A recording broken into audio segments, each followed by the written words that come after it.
কাদের mutual ফান্ডে আসা উচিত? মিউচুয়াল ফান্ডে সকলেই আসতে পারে। প্রশ্নটা হচ্ছে যিনি ইনভেস্ট করতে চাইছেন এখানে তাকে ডিসিশন নিতে হবে। যদি কারোর প্রচুর নলেজ থাকে, প্রচুর মানি থাকে আর প্রচুর টাইম থাকে, এই তিনটের কম্বিনেশন যদি থাকে আর তার যদি প্যাশন থাকে, আমি বলবো তার স্টক মার্কেটেই যাওয়া উচিত। যার প্রচুর টাইম আছে, মানি নেই, নলেজ নেই, হবে না। কিন্তু যার প্রচুর মানি আছে, নলেজ নেই এবং টাইমের মধ্যে অভাব আছে কোথাও, এই তিনটের প্রপার কম্বিনেশন থাকলে এবং প্যাশন যদি থাকে, তিনি স্টক মার্কেটে যেতেই পারেন, কেন যাবেন না?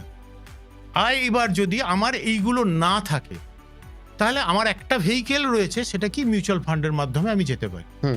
মিউচুয়াল ফান্ডের মাধ্যমে আমি ইনভেস্ট করব বললে, ধরুন আজকে আমি যদি রিলায়েন্স ইন্ডাস্ট্রি স্টক কিনি, তাহলে আমাকে 1400-1500 টাকা দিতে হবে একটা।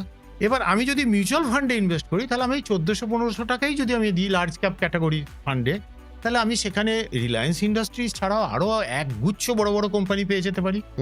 তার সঙ্গে কি পাচ্ছি? একটা রেগুলেটরি ফ্রেমওয়ার্কের মধ্যে কাজটা হচ্ছে। তার সঙ্গে থাকছে একজন কোয়ালিফাইড বেশ কিছু ফান্ড ম্যানেজার রয়েছে, যারা 24 ঘন্টা এই ফান্ডগুলোকে ম্যানেজ করছে। এটা আমি স্টক মার্কেটে যেটা আমাকে করতে হচ্ছিল, এখানে তারা করে দিচ্ছে। এইরকম অনেক কিছু সুবিধা, ডাইভার্সিফিকেশনটা পাচ্ছে এই 1400 টাকার মধ্যে। অনেক কিছু সুবিধা আমরা পেতে পারছি, যেটা দিয়ে মিউচুয়াল ফান্ডে যে কেউ যেতে পারে।